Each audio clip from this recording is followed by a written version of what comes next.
ఆమె actor come politician. నాడు ఎన్నో హిట్ మూవీస్ చేశారు. ఆ తరువాత పొలిటికల్గా రాణించారు. ఎందుకో ఆమె ఈ మధ్య పెద్దగా కనిపించడం లేదు. అటు సినిమాల్లోనూ ఇటు రాజకీయాల్లోనూ ఆమె సైలెంట్ అయిపోయారు. ఆమెనండి లేడీ అమితాబ్ బచ్చన్ విజయశాంతి. సినిమా రంగంలో మంచి హవా కొనసాగుతున్న రోజుల్లోనే పొలిటికల్ అరంగేట్రం చేసి భారతీయ జనతా పార్టీలో చేరారు. ఆ తరువాత జరిగిన రాజకీయ పరిణామాల్లో భాగంగా బీజేపీకి గుడ్ బై చెప్పేశారు. తల్లి తెలంగాణ పార్టీ స్థాపించి ప్రత్యేక రాష్ట్రం కోసం పోరాటం చేశారు. తెలంగాణ ఉద్యమ సమయంలో పార్టీని అప్పటి టీఆర్ఎస్లో విలీనం చేశారు. కేసీఆర్ స్వయంగా విజయశాంతిని 10వ చెల్లిగా అభివర్ణించారు. ఆ తర్వాత కేసీఆర్ ఆమెను పార్టీ నుంచి పక్కన పెట్టేశారు. వెంటనే విజయశాంతి కాంగ్రెస్ పార్టీలో చేరిపోయారు. మళ్ళీ పొలిటికల్గా టర్న్ తీసుకున్నారు.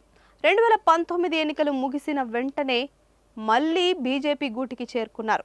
విజయశాంతి మునుగోడు ఉప ఎన్నిక ముగిసిన వెంటనే ఆమె మళ్ళీ కాంగ్రెస్ పార్టీలో చేరారు. హస్తం పార్టీలో చేరిన తర్వాత ఆమెకు పెద్దగా ప్రియారిటీ మాత్రం దక్కలేదు.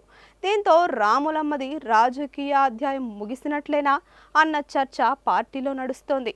పార్టీలు తరచూ మారడం ఆమెకు పెద్ద మైనస్గా మారినట్లు చెప్పుకుంటున్నారు. రాజకీయాల్లో అడుగులు తడబడితే ఎలా ఉంటుందో చెప్పడానికి విజయశాంతి బెస్ట్ ఎగ్జాంపుల్ అంటున్నారు రాజకీయ విశ్లేషకులు.